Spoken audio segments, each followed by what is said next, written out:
High বন্ধুরা, welcome back to my channel Vikram and Soma creation. তো আজকে আমরা যাচ্ছি গুরুদেবের আশ্রমে। তো আমি রেডি হয়ে গেছি, দেখতেই পাচ্ছ। তো এবার দেখতে থাকো ভিডিওটা কন্টিনিউ। তো আমরা সবে আশ্রমে ঢুকছি। তো এখানে প্যান্ডেল হয়েছিল, এখানে 13ই ফেব্রুয়ারি উৎসব হয়, তো বড় ধুমধাম করে উৎসব হয়, তো সেটাই হয়েছিল। এখন সব শেষ, তাই প্যান্ডেল খোলা হচ্ছে। এখানে নানান রকম রঙিন ফুলের বাগান আছে, যেমন এখানে আছে কাগজ ফুল আছে, গাঁদা ফুল আছে, অনেক রকমের ফুল আছে। আমি একটু ভিডিও করে নিচ্ছিলাম এখানে সবাই মোমবাতি ধূপ জ্বালাচ্ছিল। তারপরে এখানে ওলকপি হয়ে আছে, সব চাষ করেছে।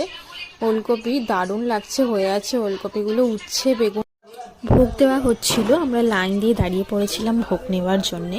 এখানে দুপুরে মানে ঠাকুরকে যে ভোগটো খেয়ে নিয়ে আমরা ঢুকছি এবার রাম ঠাকুরের আশ্রমে। তো আশ্রমে নাকি